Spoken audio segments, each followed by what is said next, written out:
Assalamualaikum warahmatullahi wabarakatuh. Masyaallah. Alhamdulillahi rabbil alamin. Alhamdulillahilladzi la ya'til hasanata illa minhu. Asyhadu an la ilaha illallah wa asyhadu anna Muhammadan abduhu wa rasuluh. Allahumma salli ala Muhammad wa ali Muhammad kama sallaita ala Ibrahim wa ali Ibrahim innaka Hamidum Majid. Sehat sedaya ibu-ibu? Alhamdulillah. Mari kita bersyukur kepada Allah karena kita diberi petunjuk oleh Allah untuk duduk di majelis ilmu. Kemarin Ahad saya ngaji dengan beliau. Kita berkisah tentang seorang ahli ibadah bernama Barsisah. Siapa bu? Masya Allah. Barsisah adalah seorang ahli ibadah. Tidak disebutkan kalimat ahli ilmu. Barsisah ahli ibadah, selalu beribadah, berada di dalam mihrabnya untuk beribadah. Namun suatu hari Allah menghendaki Barsisah tergelincir dengan seorang wanita. Apa yang terjadi?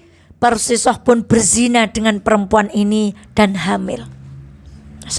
Lalu setan membisikinya lagi, kamu ini kan orang solih, ahli ibadah, biar kelakuanmu tidak diketahui oleh banyak orang, maka bunuh saja wanita yang kau hamili itu dan kuburkan di tempat ini. Dan ini diberitahu oleh siapa? Setan. Ternyata perempuan ini punya 4 saudara kandung laki-laki.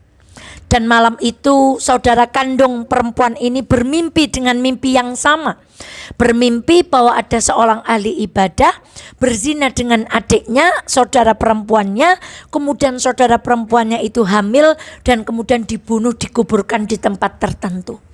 Yang pertama bangun, loh kok mimpinya aku yang ngono. Yang kedua kemudian berkata yang sama, yang ketiga berkata yang sama, yang keempat berkata yang sama. Hingga mereka kemudian pergi kepada seorang hakim untuk mendatangi Barsisah. Dan benar ternyata apa yang sudah dilakukannya. Sudah berzina, tambah nopo? Dibunuh, setelah itu dikuburkan di tempat yang orang itu tidak tahu. Ternyata setan tidak berhenti sampai di situ. Kata setan, mendeke dosane di ngapura, carane ke gur gampang. Li nyong sing marai deke zina, nyong ya sing es marai deke menguburkan. Siki nyong sing gak menehi solusi nggo kowe. Solusinya bagaimana? Kata setan kepada Barsisah, sujudlah kepadaku 1 kali saja. Nanti masalahmu semuanya akan selesai dan orang akan berhenti membicarakan tentang engkau. Lalu Barsisah mengikuti ucapan setan, dia kemudian sujud kepada setan. Beliau ahli apa? Ibadah. Ibu-ibu, kenapa kita perlu bersyukur duduk di majelis ilmu? Yang paling sempurna itu adalah ahli ibadah yang beribadah dengan ilmu, Bu. Karena ada orang berilmu namun tidak dilaksanakan, itulah golongan orang-orang Yahudi. Orang Yahudi itu yakin betul, kemarin Ustadz Rahmat Baikuni, mungkin orang Yahudi lebih ngandel dengan hadis daripada kita. Saking ngandelnya mereka menanam pohon apa kemarin? Gharqad. Mereka percaya, tapi mereka nggak mau beriman. Ada orang yang diberikan ilmu tok, tidak mau mengamalkan ilmunya. Golongan yang kedua, ada orang senang beribadah, senang melakukan kebaikan, tetapi ibadahnya tidak dilakukan dengan ilmu. Maka kenapa kita duduk di majelis ilmu? Kita ingin beribadah dan semua ibadah kita lakukan berlandaskan apa? Ilmu. Sehingga kita tidak menjadi golongan orang Yahudi, tidak pula menjadi golongan orang Nasrani. Dan itulah yang kita baca setiap kita membaca Al-Fatihah, ghairil maghdubi alaihim. Ya Allah, ampun dadekke kula golongan Yahudi. Napa wong sing ngerti ilmu ning ora dilakoni. Walan nasara, ya Allah, ghairil maghdubi alaihim waladhdallin. Siapa itu orang yang dhalin? Mereka yang beribadah tapi tanpa ilmu. Maka bersyukurlah, kisah tadi mengajarkan kepada kita jangan pernah mengandalkan ibadah kita, tetapi setiap kita berbuat baik, andalkanlah Allah, dan jargon kita setiap kita berbuat baik, la haula wala quwwata illa billah. Thayyib, kita mengulang sedikit pada halaman yang ke-104. Sebelum tentang sholat jenazah. Bab tentang memandikan jenazah. Ini mengulang sedikit. Wa yughassalul mayyitu witron. Dimandikan mayit itu dengan bilangan witir. Witir itu artinya ganjil. Berarti gimana? 1, 3, 5 dan seterusnya.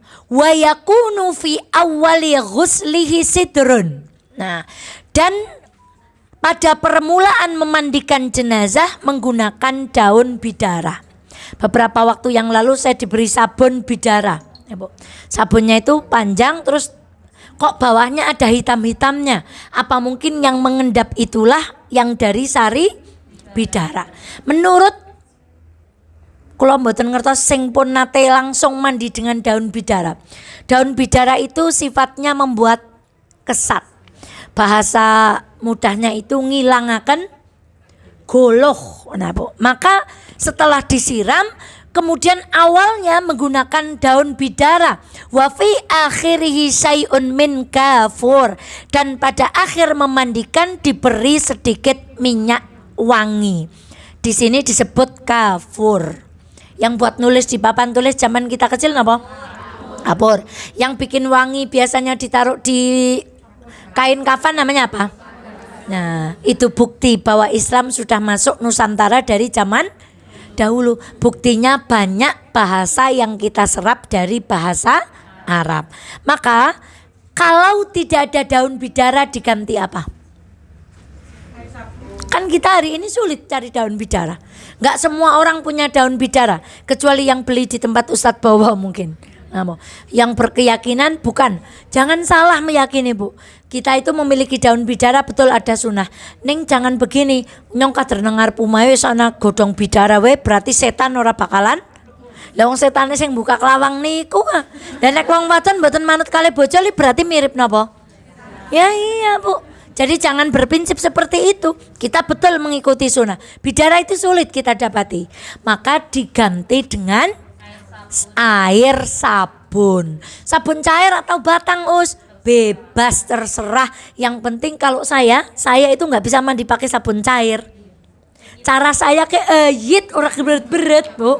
Tapi nek Pak mandi pakai sabun batang, itu begitu sabunan kusuk-kusuk itu kalau di itu kulitnya langsung apa? Nek pakai sabun cair tuh rasanya lunyu terus njur aling atus ora rampung, apalagi di daerah panas. Maka saya ya tidak bisa mandi pakai sabun cair. Saya dan suami dilala sama kalau mandi pakai sabun batang. Tapi anak-anak nggak mau pakai sabun batang, bisanya pakai sabun cair. Nah, tidak masalah sabun batang ataupun sabun cair. Ibu, dalam memandikan jenazah kita teling-eling lagi tidak berlaku kemahroman. Karena saya dengan kakak saya mahrom, tapi kakak saya tidak boleh memandikan saya karena kakak saya laki-laki. Dari prinsip memandikan jenazah itu perempuan dimandikan. Siapa laki-laki yang boleh memandikannya? Suami. Dan siapa? Anak yang belum balik. Maka boleh disilang. Orang tua memandikan anaknya yang belum balik, misalnya anak yang meninggal laki-laki, maka ibunya boleh karena si anak yang meninggal belum. Tapi ketika sudah balik tidak berlaku kemahroman. Yang berlaku adalah jenis kelamin. Perempuan dimandikan, laki-laki dimandikan, kecuali suami. Maka berpesanlah dari hari ini, ngesuk nek esok sore nyong dingin, yang mandiin saya adalah, maka suami kita harus bisa, Bu. Itu pentingnya kita memohon kepada Allah, ya Allah, andai hari ini yang rajin ke majelis taklim itu kita, suami kita belum rajin, maka beritahu ya, hanya satu orang laki-laki di dunia yang boleh memandikanku ketika aku mati, dan itu bukan bapakku, tetapi siapa? Engkau suamiku. Maka engkau punya kewajiban untuk belajar bagaimana cara memandikan jenazah. Bagi yang suaminya sudah ngaji, istrinya belum senang datang ke majelis ilmu, katakan, hanya ada seorang perempuan yang boleh memandikanku, dan dia bahkan bukan seorang ibu yang melahirkanku, tapi yang boleh memandikanku adalah engkau istriku. Maka seorang istri kita ini wajib bisa memandikan jenazah, karena kita akan memandikan siapa? Dan kenapa harus kita mandikan keluarga kita? Masya Allah Bu, saya sering mengatakan, jangan ayem-ayem kalau kita sudah tua dan anak-anak kita belum bisa memandikan jenazah. Kenapa Bu? Kalau kita mati nanti, anak-anak kita akan mencari tetangga untuk memandikan kita. Ketika dimandikan, ternyata keluar cairan dari hidung karena obat, atau keluar cairan dari mulut karena obat, karena makanan yang sudah tidak bisa dicerna, atau keluar cairan dari mana? Bisa jadi orang yang tidak terjaga mulutnya akan berkata, ya Allah, yang mau ngedusi jenazah kak, kabeh bolongan metu kotorannya. Coba bayangkan. Tapi kalau anak-anak kita pandai memandikan jenazah, begitu kita mati anak kita akan berkata, aja umum nandemin, yo pada disuceni bareng-bareng, dikafani sisan, ku nek wis resik agiwai matur karo tonggo tepalih, sedangkan kita sudah dalam keadaan apa? Rapi. Maka ibu-ibu yang mau punya menantu, jangan tanya pekerjaan di mana, itu sudah kelumrahan. Tetapi istimewa ketika kita mau punya menantu, kamu sudah bisa mengkafani jenazah apa belum? Kamu sudah tahu tata cara mandi jenazah atau? Ayo coba kita viralkan. Syarat menjadi menantu ibu-ibu di Wonosobo: 1. Bisa memandikan jenazah. 2. 3. Mengimami sholat jenazah. Yang keempat, bisa menguburkan. Nek dikit yang papat kue, insya Allah tak tanpa dadi mantu. Nek urung merana kursus ndemen, mungkin Ustadz Muklis apa Ustadz Irfan, kunek wis tayang datang lagi untuk melamar. Begitu, karena yang akan gotong itu anak kita, Bu. Yang imam itu kudune anak kita, bukan mengundang orang lain, bukan meminta tolong orang lain. Alangkah indahnya. Maka ibunda sekalian yang dirahmati oleh Allah, pada umpami ibu putranya laki-laki, ya matur sama mbak-mbaknya, pun sakit nyirami jenazah nopo tereng, Bu. Dites Bu. Masya Allah. Maka ibunda sekalian yang dirahmati oleh Allah, milih DPR saja, kita tidak mau katanya membeli karung dalam kucing dalam karung. Masa milih menantu kita cuman cukup cantiknya, cuman cukup pinternya, enggak, harus tahu dalamnya. Salah satu yang paling prinsip adalah menantu-menantu kita paham tentang agama. Taib, kemudian prinsip memandikan jenazah lagi, itu tidak boleh membuka aurat besar. Apa itu aurat besar? Kemaluan. Kalau laki-laki batasnya lutut sampai. Begitu juga kalau perempuan dengan sesama perempuan, ketika memandikan aurat besar harus ditutup. Kapan boleh membukanya? Ketika sudah masuk pada kain kafan pertama. Ini kan biasanya kalau basahan diganti anduk yang kering. Nah nanti anduknya dilurut ketika dia sudah dibungkus dengan kain kafan. Dan siapa yang boleh membuka aurat besar? Suami Bu, istri Bu. Siapa yang menyabuni air as itu? Kita Bu. Yang membersihkan daerah situ siapa? Kita Bu. Maka Masya Allah, bagaimana kalau suami kita tidak bisa memandikan kita Bu? Bagaimana kalau kita tidak bisa memandikan suami kita Bu? Maka akan ada orang lain yang membuka. Orang tuanya gak boleh dalam prinsip memandikan jenazah.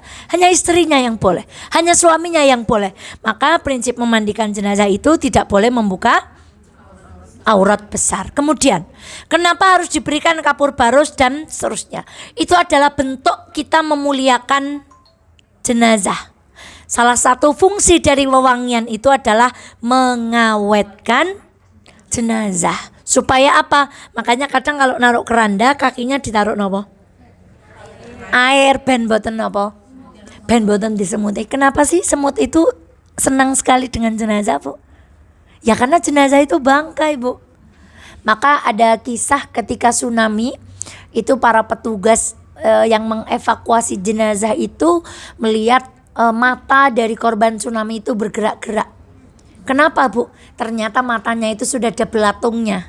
Jadi gerak-geraknya itu karena apa? Masya Allah, itu kan keadaan darurat. Maka kita ingin memuliakan. Itulah kenapa jenazah kemudian kita beri wewangian supaya awet sampai dia dikuburkan. Maksudnya apa? Tidak dikerungsungi semut dan serangga-serangga yang lain. Masya Allah, insya Allah di Indonesia cara memuliakan jenazah itu sudah luar biasa. Zaman saya cilik bahkan tempat mandinya itu pakai gedebok pisang ya Bu. Wit gedang ditegori kemudian diparuh untuk tidur supaya lekuk-lekuk tubuhnya itu pas. Sekarang mungkin sudah jarang yang memakai itu, rata-rata pakai apa Bu? Pakai busa itu yang warnanya hitam di keranda itu. Masya Allah, kalau di rumah sakit malah sudah ada meja khusus yang digunakan untuk memandikan. Masya Allah, itu menjaga. Kemudian mengulang sedikit tentang mengkafani. Di Indonesia ada kebiasaan yang sangat indah. Kalau perempuan dipakein apa saja Bu? Celana setelah celana, tape setelah tape, baju kurung setelah baju kurung, kerudung baru, kain satu, kain kedua, kain ketiga. Pada prinsipnya Bu, wa yukaffanu fi thalathati athwabin bidin laisa fiha qamisun wala imamatun. Jenazah dikafani dengan 3 potong kain warna putih yang mana tidak terdapat baju kurung dan serban pada 3 potong kain itu. Dados, kenapa kita perlu duduk di majelis ilmu? Supaya suatu saat kita pergi ke satu daerah tempat famili kita kok ngafani perempuan tidak diberikan celana, tidak diberikan tape, tidak diberikan baju kurung, itu sah napa mboten? Sah, karena prinsip mengkafani itu berapa lembar? Nah, dan prinsip mengkafani itu rapat nih Bu. Yang penting rapat. Jadi mengkafani itu ini yang membungkus, Bu. Ya, Bu. Di Indonesia Masya Allah. Nah, maka jangan sampai perbedaan cara kita dalam mengkafani jar. Pernah saya mendapati lebar dong ngedusi mayit niku jotaan. Sebab sing siji nek lebar mandi niku diwudoni meneh, sing siji nek wis rampung adus ora diwudoni meneh. Mergone wau pertama pun dina apa? Nah, sing setunggal nek wong wadon kudu apa namanya tadi? Celana, tape, baju kurung, jilbab baru lapis-lapis. Sing siji 3 helai saja sudah njur mayite dibubrah. Baleni maning. Nah, misalnya, kenapa pentingnya kita duduk? Oh, berarti memakai yang sudahlah, intinya membungkus. Kalau mau dipakai seperti itu, ya mboten nopo-nopo. Maka ini prinsip mengkafani jenazah itu membungkus, ngantos rapat. Umpami 3 kok masih transparan, berarti harus bagaimana? Ya ditambahi Bu. Dan apa? Di sela-sela kain itu diberikan parfum. Intinya membuat bagaimana jenazah itu menjadi sewang. Ada pertanyaan. Nah kalau perempuan kan perempuan gak boleh pakai parfum sekarang. Walaupun yang meninggal usia 17 tahun cantik seperti artis, wanginya luar biasa, nek mun dadi mayit ngreseng bopong pengen Bu. Nah sekarang guyon. Nek arep wangi-wangi kowe ngenteni dadi napa? Nih, sebab nek dewek egen utik-utik, wangi sedidik itu menarik untuk orang lain Bu. Nek dewek egen utik-utik, egen bergerak, egen melaku, nek wangi itu orang lain apa? Tertarik. Kapan kita wangi orang lain tidak tertarik? Saat kita sudah terbujur menjadi mayit. Maka silahkan pakai parfum banyak-banyak. Kapan? Enggak loh, ada jawaban yang lain.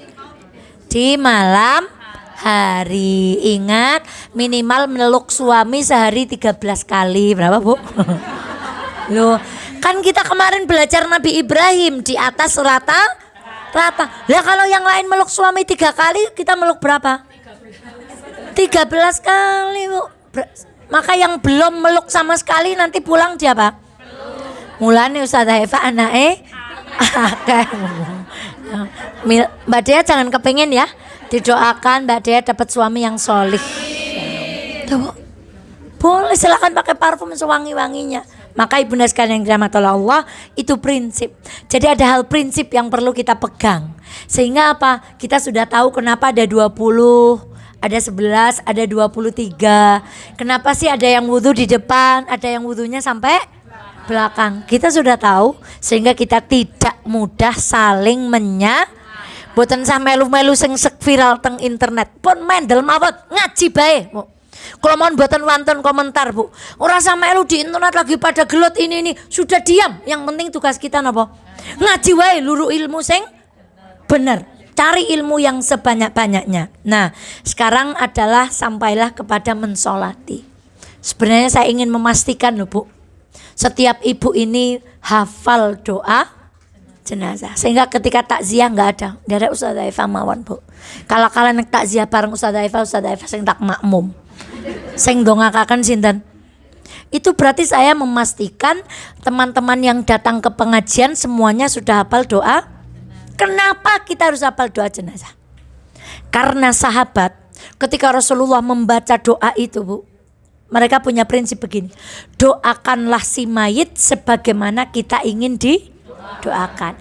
Nek sakniki kok dewek mboten apal donga salat jenazah, berarti dewek leng dongakne mayit kok ora apa? Sekedarnya. Berarti begitu juga orang akan mulane mayo, Bu. Pada ngapalaken doa mayit, doa salat jenazah, doa ketika bertakziah, apa yang kita baca, doa ketika kita ziarah kubur, apa yang kita baca, kudu hafal. Kenapa? Karena saya ingin mendoakan mayit sebagaimana saya besok kalau saya yang jadi mayit, orang lain pun ingin mendoakan. Saya ingin didoakan orang lain dengan doa seperti yang saya baca itu. Lah nek dhewek mboten hafal donga, padahal prinsipnya berarti ngemben dhewek uga pengen didongakna yang kono, Bu. Maka ayo setelah kemarin insya Allah bacaan sholat ning ngurus tekan ngon sholat jenazah cok okeh sing mboten apal, ya, Bu. Nah, sekarang prinsip mensolati adalah mendoakan. Nah, tadi prinsip memandikan adalah membersihkan, prinsip mengkafani adalah membungkus, prinsip mensolati adalah mendoakan. Wa yukabbiru alaihi arba'ata takbirat. Berapa rakaat sholat jenazah? Enggak ada rakaatnya, enggak ada ruku'. Rakaat kan ruku'. Kalau sholat jenazah berarti berapa rakaat? 4 kali takbir. Tapi tetap walaupun tidak ada rakaat, Rasulullah menyebutnya dengan sholat jenazah. Berapa kali takbir? 4. Amati ini. Yaqra'ul fatihata ba'dal ula wa yusalli 'alan nabiyyi ba'da tsaniyah wa yad'u lil mayyiti ba'da tsalitsah. Membaca surat Al-Fatihah setelah takbir. Jadi begitu takbir Allahu Akbar, yang kita baca apa? Alhamdulillah ila akhir waladdallin. Amin. Kemudian takbir lagi. Allahu Akbar. Yang kedua baca apa? Sholawat. Allahumma salli ala Muhammad wa ala ali Muhammad kama sallaita ala Ibrahim wa ala ali Ibrahim wa barik ala Muhammad wa ala ali Muhammad kama barakta ala Ibrahim wa ala ali Ibrahim innaka hamidum majid, atau dengan fil alamina innaka hamidum majid. Sami mawon. Sudah selesai takbir yang ketiga. Allahu Akbar. Baca apa? Apa doanya? Tak enteni sak pole, jekan dawane sak pinten jal.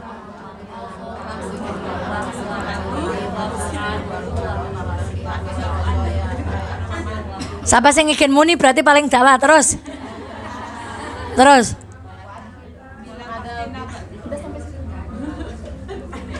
Udah, Bu?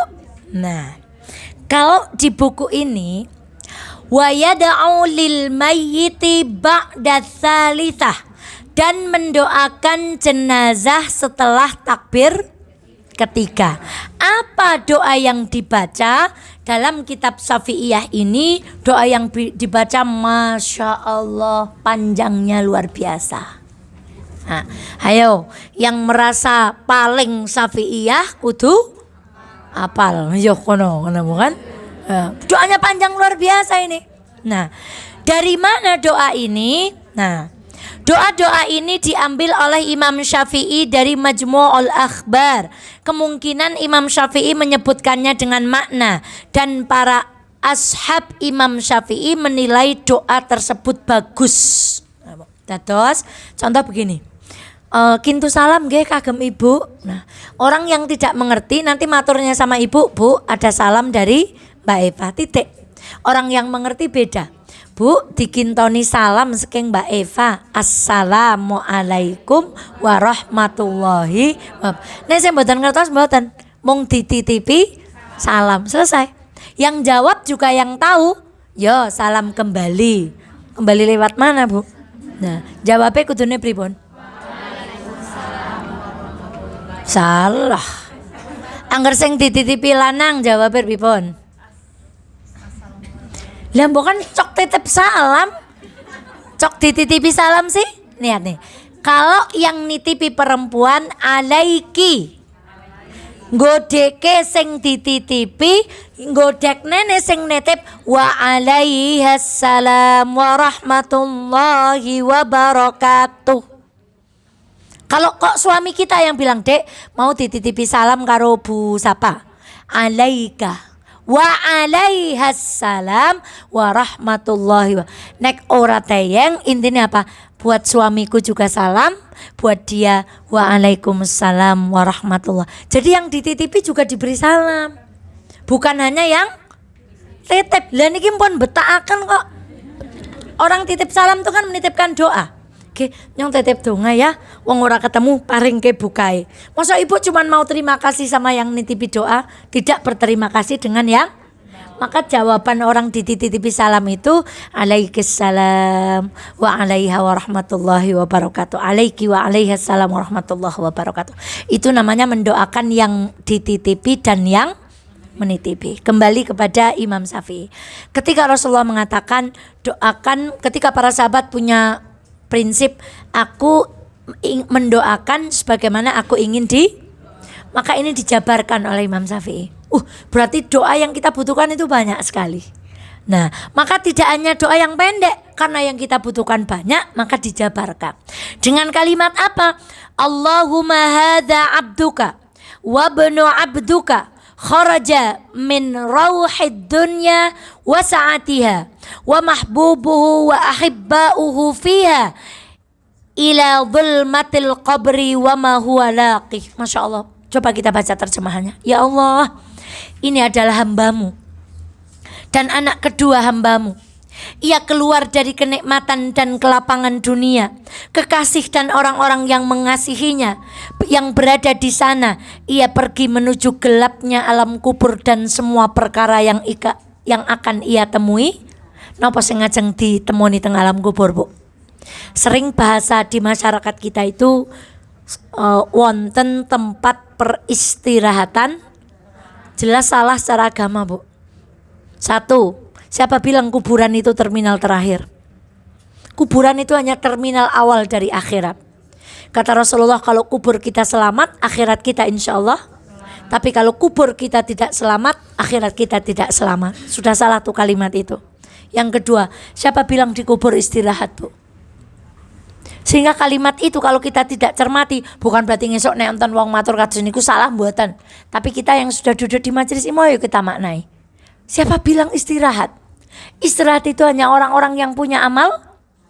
Saya, Bu, lewat kuburan kemarin sore ngaji dari tiang. Ya Allah, ngemben kan yo ngarep nang kono ya. Anake ora niliki, bojone ora niliki, kadang ora kelingan, apa maning wis bojo maning. Bu. Anaknya gak ada teman lain kecuali apa? Itu kenapa kita duduk hari ini, ya Allah, karena kita mau cari teman. Siapa tahu pahala kita duduk hari ini kita belum butuh, Bu. Nyatane nek duwe utang kondur ngaji nggih utange tesih, Bu. Nyatane bojone nun sewu galak kondur ngaji nggih bojone tesih. Kita memang hari ini nggak tahu. Tapi suatu saat nanti ketika kita sudah berada di dalam tanah, kita baru tahu, ya Allah, jebule nyong leng mengceria, prige carane leng nyaponi guasik, leng dulang anake guasik, leng memeni guasik, leng umbah-umbah guasik, tebete pengen mangkat. Ini pahalanya kita punya teman di kubur. Salat kita jadi teman, Quran kita jadi teman, kebaikan kita jadi teman, sedekah kita jadi teman. Masya Allah, Bu. Bayangkan ini doanya Imam Syafi'i. Dengan apa yang akan dia temui di kuburan, ya Allah, enggak tahu. Kana yashhadu an la ilaha illa anta wahdaka la syarika lak wa anna Muhammadan abduka wa rasuluka wa anta a'lamu bihi minna.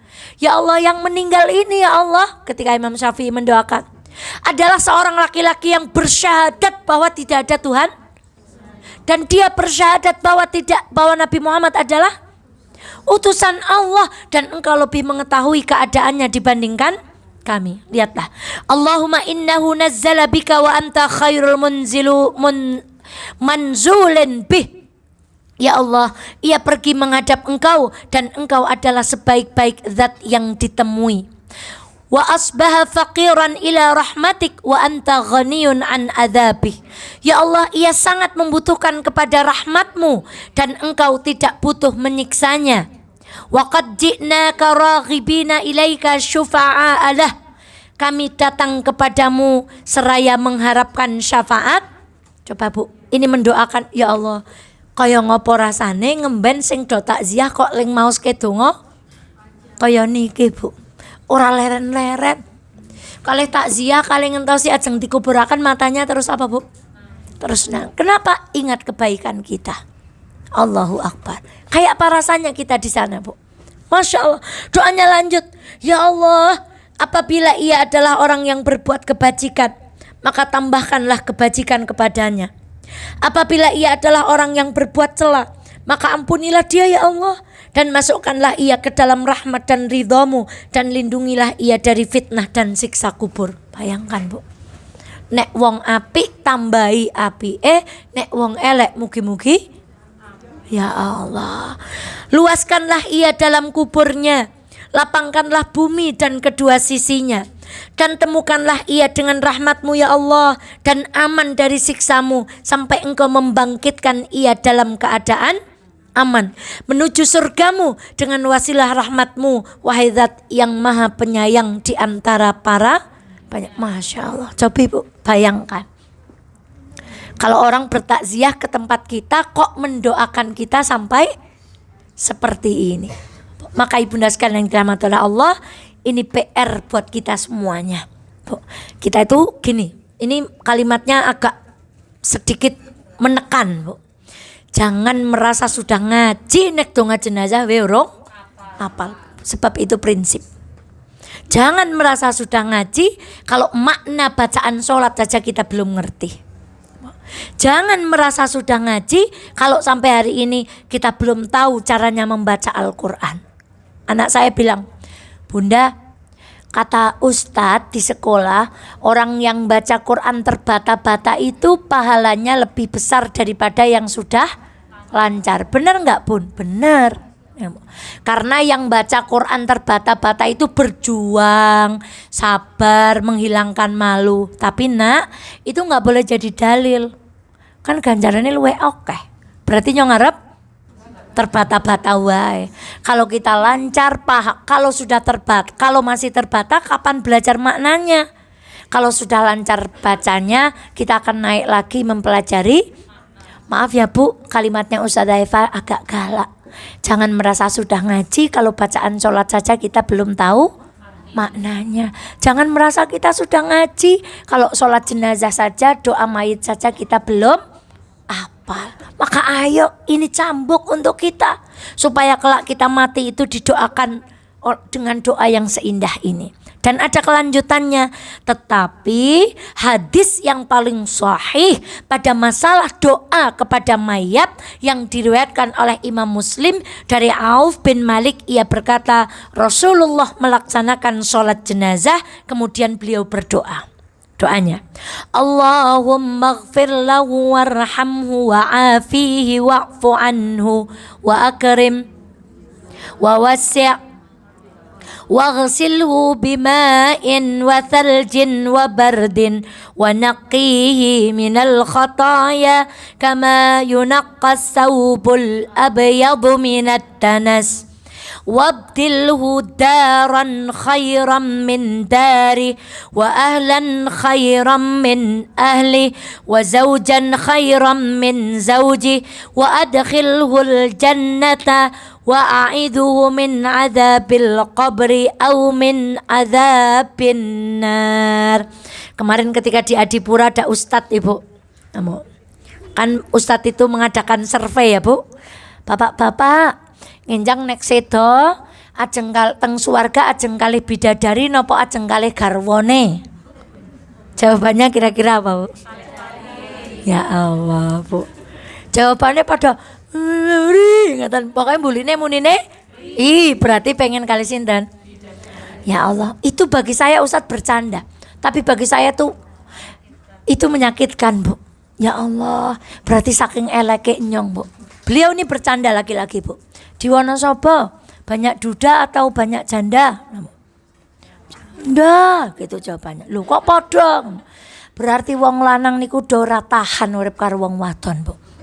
Krana bendina diseneni, diperenguti, disalah-salahke bu, nganti ora tahan timbang larang banget alu wong mati. Dan didoakan sama istrinya, wa zaujan khairam min zauji.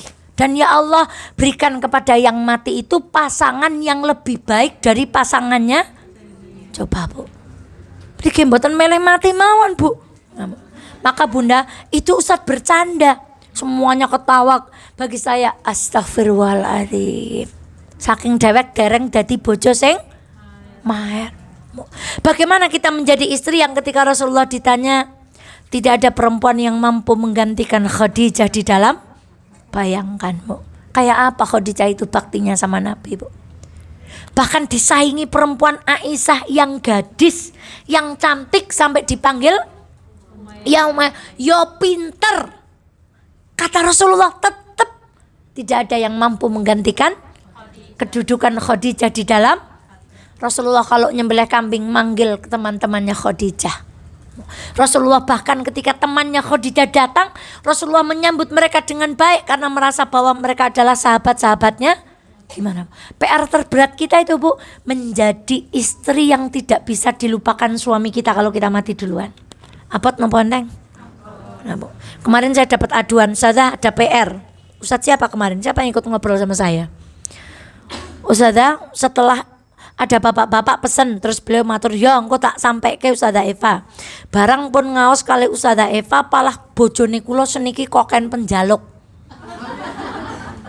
Palah njur kancane aneh-aneh, malah njur dadi apalah pokoknya tase njaluk sing prege, sepatune njaluk sing prege, klambine njaluk sing iki jane wonge teka apa ora, Bu? Ki njur Ustazah Eva sing seneni mergane, Bu. Bu. Wonge teka apa ora, Bu? Jangan sampai kita itu ngaji supaya jadi istri yang sulit dilupakan oleh angel, Bu. Angel nek nglalekna kae. Boleh mungkin foto kita diturunkan tapi kita disimpan di hati suami kita. Boleh pakaian kita diberikan kepada banyak orang tapi kebaikan kita, Masya Allah, sehingga suami kita kalau ditanya pengen sama siapa, pengen sama kamu lah. Saya suka bercanda gini, Bu, besok kalau ibu jadi orang soli, besok di surga ketemu suami, halo Pak, maaf ya Pak, kita harus ketemu lagi. Kata suami kita, dan nggak deke mana ya, nyong pengen liane kan malah deke maneng. Kenapa, Bu? Karena kita yang jadi ratunya, tapi beda dari surga jadi apanya. Tapi jangan pede-pede ya. Kalau kita masuk, mulane men bisa masuk surga, ayo pada ngapalna donga sholat. Kan 40 orang yang bersaksi mendoakan kita, kita diampuni oleh Allah. Kubur kita beres, akhirat kita beres.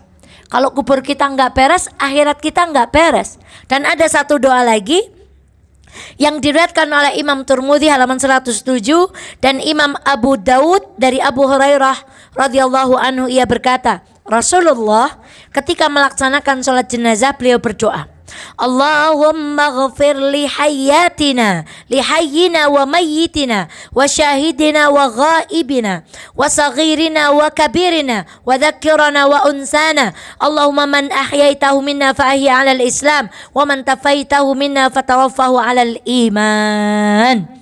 Itu doa yang kayaknya doa ini masih sangat asing bagi kita nggih Bu.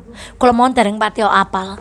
Ora kena ndurai mulang ngaji nyong kula mencen dereng patio familiar sing nomor 2 ini Bu. Ternyata ada PR lagi. Bahkan buat yang ngajari ini Bu, belum hafal. Apa kata Rasulullah, ya Allah, ampunilah orang yang masih hidup dan orang yang sudah meninggal di antara kami, yang hadir dan yang tidak hadir di antara kami, yang masih kecil dan yang sudah tua di antara kami, baik yang laki-laki maupun yang, ya Allah, orang yang Engkau hidupkan di antara kami, maka hidupkanlah dia dalam keadaan Islam. Dan orang yang Engkau wafatkan di antara kami, maka wafatkanlah mereka dalam keadaan iman. Masya Allah Bu. Nah itu kenapa tadi setelah takbir ketiga intinya apa? Maka jangan heran kalau ibu sholat jenazah pada takbir ketiga imamnya nopo? Lama sekali. Berarti beliau sedang apa? Mendoakan. Dan ini kasuwi temen, justru kita patut bertanya-tanya, nek takbir ketelu cepet banget jod langsung takbir keempat. Karena mendoakan mayit itu ini loh Syafi'iyah loh ya, pada takbir keberapa? Takbir ketiga. Nah, kemudian saya lompat dulu pada halaman yang ke-108, wa yaqulu fir rabi'ah. Nah, di dalam Syafi'iyah setelah takbir keempat membaca doa Allahumma la tahrimna ajrahu wa la taftinna ba'dahu waghfir lana walahu. Doa ini sangat indah Bu. Artosnya ngaten, ya Allah, jangan Engkau menghalangi kami dari pahalanya dan jangan Engkau fitnah kami dari sesudahnya, dan ampunilah kami dan dirinya. Nun sewu. Banyak anak yang ketika orang tuanya masih hidup nopo? Raket. Begitu orang tuanya meninggal langsung apa? Bubar. Banyak anak yang ketika orang tuanya masih hidup mboten no rebutan banda. Begitu orang tuanya meninggal nopo? Do rebutan. Inilah doa yang dibaca ketika takbir keberapa Bu? 4. Supaya kita dibebaskan dari fitnah setelah kematian si mayit. Lembroh wong-wonge wis mati ngana takon nang kuburan, itu fitnah yang luar biasa Bu. Dan Masya Allah, betapa banyak kisah satu di antara yang lain, antara saudara kandung tidak saling tanya gara-gara domboten trimo ling andum. Maka kalau kita nggak apal doa ini, berarti kita nggak pengen diselamatkan dari fitnah ini. Meskipun Bu, pada tata cara sholat yang kami maklum biasanya kami melakukan, doa ini kami baca pada takbir yang ketiga. Setelah takbir keempat tidak ada doa langsung apa. Dan kalau ibu mengamati, insya Allah kalau tadi malam ribuan orang mengantarkan orang berangkat haji, insya Allah gantian besok kita Bu. Besok kalau kita mengikuti sholat jenazah di Masjidil Haram atau di Masjid Nabawi, setelah takbir keempat mesti imamnya langsung apa? Assalamualaikum warahmatullah, Assalamualaikum warahmatullah. Sehingga semua doa dibaca kapan? Pada takbir ketiga. Nah sekarang kalau yang meninggal perempuan, laki-laki prepon apakah perlu diganti Allahumma ghafir lahu? Atau kalau perempuan, ada orang gelut di grup gara-gara gini Bu. Ya tak Bu? Nulis insya Allah we dadi Masya Allah. Jangan sekarang gini, mayit terakhirnya huruf apa? Emang ada di bahasa Arab huruf T? Oh ya, maksudnya tulisan Arab. Mayit berarti terakhir huruf apa? Tak. Sekarang jenazah terakhirnya huruf apa? Yakin orang ngerti tulisan Arab ya. Apa coba? Jenazah terakhirnya huruf apa? Tak marbuto, tak bunder. Kalau mayit tak napa? Tak melompong. Kalau dalam bahasa Arab tak tak melompong niku tandane lanang, kosakata laki-laki atau muzakkar. Tapi kalau tak bunder, tak marbutoh itu tanda bahwa berarti kalau kita baca Allahumma ghfir lahu, walaupun itu mayitnya perempuan, maka hu yang untuk laki-laki itu kembali kepada mayit. Ya Allah, ampunilah si mayit. Berarti mayit itu laki-laki apa perempuan? Perempuan bisa, laki-laki sekarang. Prigen njur keleng salat nek kok leng maca Allahumma ghfir laha. Ha itu berarti kembali ke jenazah. Terakhirnya apa? Tak marbutoh. Ya Allah, ampunilah jenazah itu. Lah jenazah niku napa? Laki-laki dan maka kalau belum bisa bahasa Arab enggak usah pada tukaran, ya Allah. Sampai suatu hari itu ada yang doakan mayat kesasar, yang meninggal perempuan leng ngirim doa, bawahnya langsung komentar, yang meninggal bapak-bapak bu. Doanya bukan Allahumma firlah, tapi karena belum datang ke ceria. Nanti ibu komentar bawahnya, mohon maaf lahir batin nggih bu, kalau menggunakan ha berarti kembalinya ke apa tadi? Jenazah. Jenazah itu dalam kurung bisa laki-laki bisa. Kalau menggunakan hu berarti kembali kepada mayit. Mayit itu bisa laki-laki dan ibu sudah paham sampai sini kan? Kalau sempurnanya, kalau ibu sudah bisa ya, kalau perempuan pakai dhamir ha, Allahumma firlaha. Kalau laki-laki pakai dhamir. Siapa yang perlu tahu jenazah itu laki-laki apa perempuan? Imam. Karena kalau laki-laki imam berdirinya di mana? Di kepala. Kalau perempuan imam berdirinya di mana? Di perut. Jadi imam paling penting tahu itu jenazah laki-laki apa. Kalau kita makmum insya Allah sih sebenarnya udah tahu nggih ketika.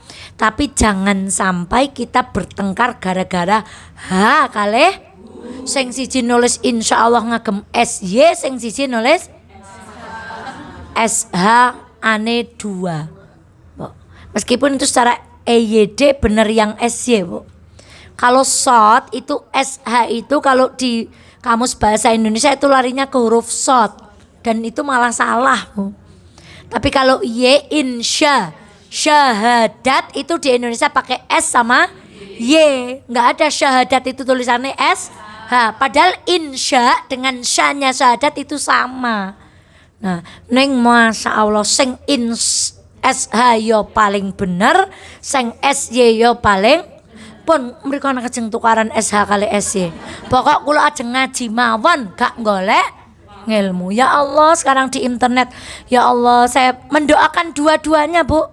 Yang membela Ustadz Adi Hidayat, yang mencela Ustadz Hidayat tak dongake kabeh. Lah nek para dedengkot ilmuwan do kaya niku njur dewek sing krece-krece njur prege ya Allah.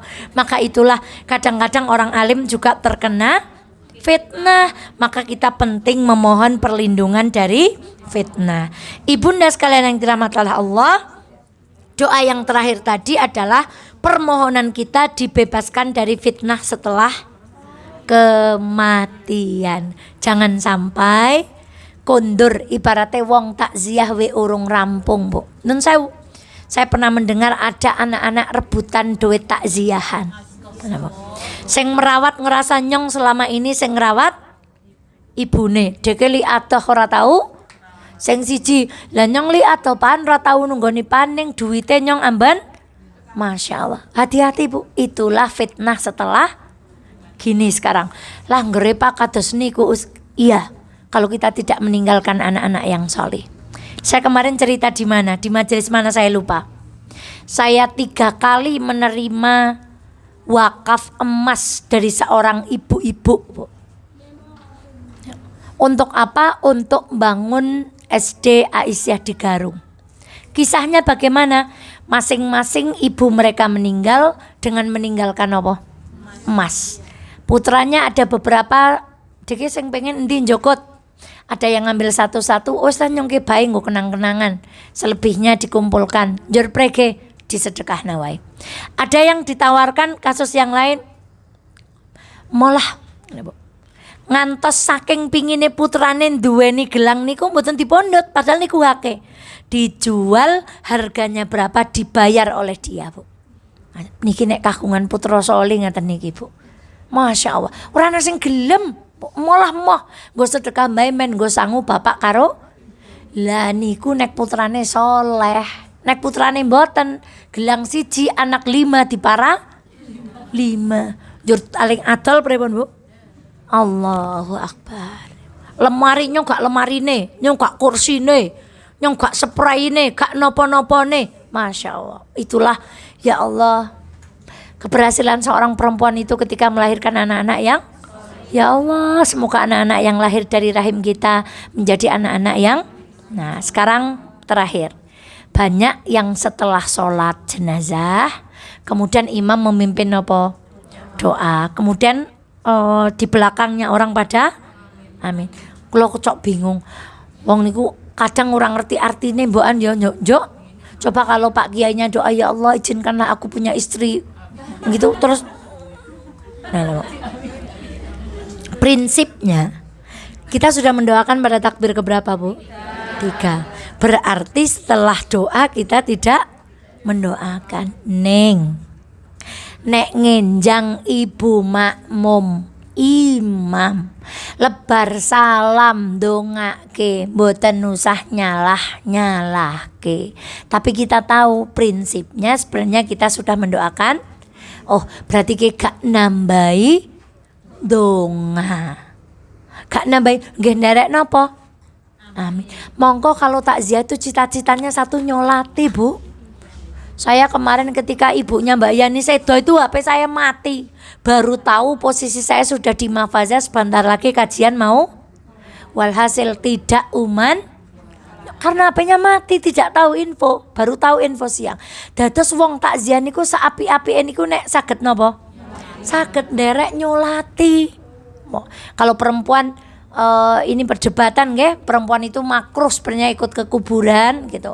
Baiknya itu sebenarnya bergelombang. Setelah laki-laki selesai baru perempuan ke. Jadi yang di kuburan itu apa? Perempuan semuanya, gantian laki-laki setelah itu perempuan. Ya selama ini kita bareng dengan sing penting ya tahu posisi lah. Gitu, Bu. Kalau ada laki-laki ya aja melu nyerombong wae minggir laki-lakinya biar apa? Dalam rangka kita menjaga. Seperti ketika Bu Sigit saya ikut ke kuburan tapi ya enggak ikut terus deketi. Ya sudah bapak-bapak biar lewat, kita perempuan di belakang di pinggir gitu. Insyaallah saking tresnane pengen nguntapke cara Wonosobo dumugi kuburan. Maka Ibu sekalian yang rahmatullah Allah, dengan kita duduk seperti ini insyaallah kita tidak mudah saling menyalahkan. Wow, napa bersirami mayat niku diwudoni meleh napa mboten? Kembali pada kaidah, Bu. Ibu kalau mandi wajib, wudu lagi apa enggak terakhir? Sebenarnya secara kaidah yang benar apa? Selama tidak batal maka kenapa? Karena sudah wudu di awal. Tapi kalau kok mandi lebare kusuk-kusuk kan ora marem nggih, cok dikusuki maning berarti menyentuh kemaluan dalam safian apa tanpa alas batal, berarti apa lagi? Nah, mayit itu kan sebenarnya sudah tidak batal, apa sudah wudu maka tidak perlu di. Nah, kok ketika memandikan ibu yang lain kudu diwudoni meleh, mboten napa-napa palahane wudu ping kali. Ngoten mboten usah lebar mandikan malah dok.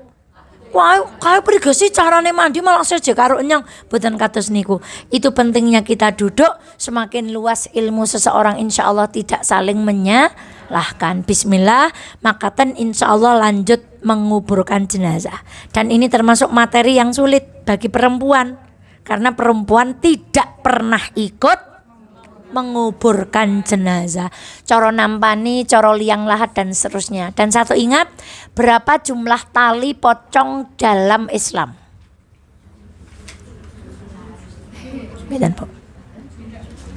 Siapa yang masih ingat? Siapa yang masih ingat yang nyatet? Ayo kono. Tali tidak masuk dalam unsur ta'abbudi. 3 boleh? Andai kain kafannya ada resletingnya, perlu ditali apa tidak? Andai kain kafannya mengandung magnet, perlu ditali atau tidak? Tali itu fungsinya apa? Ben boten kebuka. Berarti pinten 3 angsal, 7 angsal, 9 angsal. Karena tali tidak masuk, sehingga saking ya Allah, sakingnya tali ini ada jadi perdebatan Bu. Adalah judul sinetron Tali Pocong.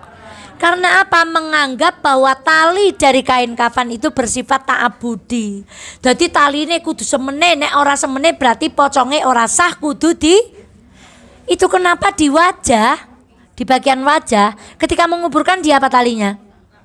Karena fungsinya tali itu nulungi dari rumah sampai liang lahat supaya jenazahnya tidak terbuka auratnya. Maka dia apa? Dan sebenarnya tidak perlu metenteng gini Bu. Kalau di Arab itu, kalau kami lihat itu orang meninggal kerendahannya itu seperti dragbar pramuka itu Bu. Wong kotak gitu. Jadi kalau digotong ya mayitnya kelihatan. Terus nggak harus yang kayak di Palestina itu. Gitu. Ling nalen itu kayak simpel banget, nggak dhuwure mboten kudu. Nek uriki kayak squashing sing kene mepet banget, sehingga muncullah ketakutan ada hantu namanya itu. Masya Allah Ibu, saya itu heran, anak saya beberapa hari ini tuh ngempel sama bunda terus. Ada sepupunya biasa main bareng nggak, ternyata selidik punya selidik, dia habis nonton film hantu Bu. Jadi takut maunya sama siapa, sampai nanti pulang sekolah pun mau dijemput. Dia merasa tempat yang paling aman adalah dengan bundanya Bu. Nek ibu ingin ngandel pocong berarti pripun Bu? Yang perlu dipertanyakan apa nih Bu? Ya kula ngandel pocong nek wong mati mancen, nek mayit njur tangi maning dadi pocong berarti imannya perlu dipertanyakan. Maka ten ibu-ibu, insya Allah ke depan kita belajar tentang menguburkan jenazah dan masuk pada bab zakat. Masya Allah. Terakhir kami tutup, semoga ibu dimampukan oleh Allah bulan Zulhijjah nanti menyembelih kurban ingkang artone masih minim. Kita pernah belajar kaidah kurban boleh membeli napa? Cempe. Untuk apa? Nah, karena dalam fikih boleh berkorban dengan binatang yang usianya baru 6 bulan itu berarti napa Bu? Cempe. Insyaallah semoga Allah memampukan kita bagikan, hadiahkan kurban kita untuk orang-orang yang membutuhkan. Kita tutup bersama dengan bacaan hamdalah. Alhamdulillahirabbil alamin. Kita tutup dengan doa kafaratul majlis. Subhanakallahumma wa bihamdika asyhadu alla ilaha illa anta astaghfiruka wa. Semoga rawuh-rawuh ibu sedaya di panggenan ini membawa keberkahan untuk keluarga besar ceria. Semoga usahanya semakin berkah, keluarganya semakin sakinah, ceria, semakin bermanfaat untuk umat. Saya akhiri, assalamualaikum warahmatullahi wabarakatuh.